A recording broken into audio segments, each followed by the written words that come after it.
I listen to political analysts, especially on the ground here, not those on social media. They say that Uhuru Kenyatta is one of the smartest political leaders we have in this country. Uhuru Kenyatta sees where nobody can see and always plays his game in a way that nobody is able to understand. On this video here, I'm going to show you how Uhuru Kenyatta eventually tricked President William Ruto. But before I take you through, if this is the first time you're watching my videos at Mukwa Times, please make sure that you subscribe, like, and comment because that's the best support you can always give this channel. Let me admit here today that Uhuru Kenyatta is smart. Uhuru Kenyatta is smart because at a younger age he was able to lead this country. Can't imagine that he's now 62 and or 63 maybe, and he is a retired president of this country. Kibaki retired at 70, is almost 80. So in a nutshell, we are saying that Uhuru Kenyatta is one of the smartest because he was able to maneuver his way until the presidency. We have to remember that Uhuru Kenyatta was a Gatundu North MP, I think it was maybe South, and then later on he became the deputy prime minister. Became the finance cabinet secretary, and he also became what you call a president, and finally now a president, actually for 2 terms. And he was able to rule successfully the way he wanted. Despite there were so many flaws from that presidency, he was able to rule successfully. And he was one of the most peaceful presidents when it comes to him operating. It was okay, especially the second time when he had Raila Amolo Odinga on his side, a move that nobody expected. So in a nutshell, Uhuru Kenyatta is one of the smartest, and we have to admit that because he was successfully able to become a president, unlike Raila Amolo Odinga, who has been struggling all through and is not making it to the presidency. So William Ruto reached a point and felt like, after getting Raila Amolo Odinga on board, now it's my time to bring Uhuru Kenyatta. One thing we have to admit that the political activities of Kenya are perception based. You create a perception and the public abides to it. So having a talk with Raila Amolo Odinga, some people, especially from Nyanza, assumed they are in government. They joined there. They were celebrating, and that is how Raila Amolo Odinga gained some popularity with William Ruto in Luo Nyanza and Kalenjin land, or Rift Valley, if to say so. People went to their perception that Raila Amolo Odinga is in government. Eventually, William Ruto decided to make Raila Amolo Odinga officially in government, and that is how it has been happening. So this perception, William Ruto knew if I use the same trick, it's going to make Uhuru Kenyatta as well give me the people from central Kenya. There's this idea that Uhuru Kenyatta is the kingpin of Mount Kenya. And whatever he says, the people of Mount Kenya follow. Now, William Ruto went to Uhuru Kenyatta at Ishaweri. They had photos basically for perception creation. People saw, okay, Uhuru Kenyatta is also in government. And after that, there followed appointments to government where we had Mutahi Kagwe, Lee Kinyanjui, Kabogo, and of course, the Ruto Muraidi, all of them from Mount Kenya region. The idea was to bring Mount Kenya more into government after impeaching Rigathi Gachagua, to create the perception that he was creating way for experts to come into government. Not forgetting that the people of Mount Kenya don't follow leaders. The leaders follow the people from the Mount Kenya region.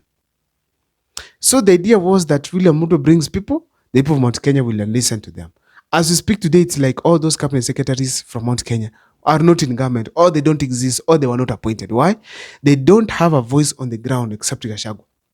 They don't have a voice on the ground as we speak today.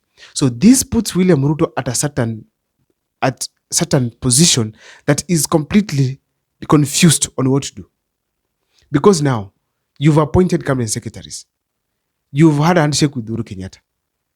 You've had a deputy president from Mount Kenya region. What else do you do to get these people back? What else do you do? Now, this leaves him with simple thing, to talk to Uhuru Kenyatta to give him a trick. And what is the only way that Uhuru Kenyatta is able to get the Mount Kenya people to follow William Ruto? Uhuru Kenyatta doesn't want to make a mistake again, to tell people to go to William Ruto, and then they fail to go to William Ruto the same way it happened back in 2022, where he told them follow Raila, and they did not. So this time around, he's very careful. He's letting the people of Mount Kenya to decide by themselves. And the way I'm seeing things, the people of Mount Kenya are slowly making steps towards making their decisions on who to vote for in 2027. And they're going to their side. So Uhuru Kenyatta has simply decided to use one simple trick: keep quiet. Keeping quiet will finish William Ruto completely. If he's quiet, the people of Mount Kenya will not know what he's thinking. William Ruto will not know what he's thinking, whether he's going to support him or he's going to the people of Mount Kenya. Whether he's going to be the president, he's going to support a different president, or he's going to support William Ruto. Nobody knows whether it's Matiang'i or Marag or someone else. So he's quietly positioning himself, doing his things, and there's nothing completely that William Ruto knows about Uhuru Kenyatta as we speak. There can be a possibility that these are people at the top class, people with money. They could be probably sharing on how to protect their businesses, and that's a possibility. But the fact is, when it comes to political activities, they are quietly, Uhuru Kenyatta is quiet, William Ruto is also worried what Uhuru Kenyatta is thinking. So as we speak today, how has Uhuru Kenyatta managed to trick William Ruto? He played into William Ruto's game of perception, appointments, and then now Uhuru Kenyatta pulled back and kept quiet. Kept quiet completely. I once read a post within my videos from one of the loyal supporters who said that Uhuru Kenyatta will never betray the people of Mount Kenya. If they say no to President William Ruto, he means it.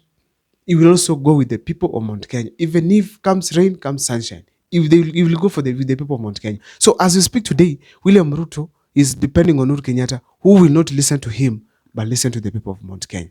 So the trick that he has used is simply keeping quiet and being silent, which is against William Ruto's wishes. How William Ruto right now, how he wish that Uhuru Kenyatta could wake up in the morning, accompany him to State Lodge at Sagana, or wake up in the morning and go with him and inspect projects in probably in the more roads going on, or maybe go and look at a dam together, or go and engage in various activities with William Ruto. But as we speak today, not even public functions will you ever see Uhuru Kenyatta attending with with William Ruto. One thing we have to say is that if there are presidents who have suffered in this country, it's Uhuru Kenyatta. William Ruto literally went for him. When protests were happening in the country, he was linked despite being innocent. They were organically organized, personally participated, and there was nothing like payment. I wasn't paid by anybody to come and participate in the protests. So in a nutshell, the fact means that it was organic, but Uhuru Kenyatta was constantly linked to an extent that his farm was attacked, police withdrawn in the presence of William Ruto in power. His kids in his family were even attacked. His son actually, they went for him. And the fact remains, Uhuru Kenyatta had to personally appear in that kind of an event to stop all those activities from happening.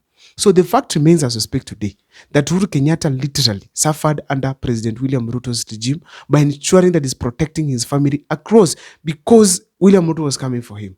Now to sit down with him and negotiate or maybe any other deal, I don't think Uhuru Kenyatta is able to forgive. On Gachagwa's side, I think he might forgive him or not. But the fact is, he has to abide to what the people of the ground are going to say. As after Raila Amolo Odinga and William Ruto joined ODM and UDA, the fact remains that Uhuru Kenyatta's party Jubilee has not had a handshake. But since that time, Jeremiah Kioni is quiet. We are waiting to see what they are going to say. But the fact remains as we speak today, it is not going to be easier as that, because Uhuru Kenyatta has already led the mood that the people of Kenya are rejecting Raila Amolo Odinga because of his handshake with William Ruto. So therefore, everybody is reading the books because they are all written, and they are watching closely what is happening. And that means William Ruto is now suffering because Uhuru Kenyatta has definitely kept quiet instead of campaigning for him. A simple trick that Raila Amolo Odinga was supposed to use. My name is Abel Mokua. Let me see you guys what you're saying on the comment section. Please, that's the best way you can support this channel. Come through for me. My number is always here. If you want to talk to me, you want to share with me and support the channel, you're always welcome. See you next time for more videos.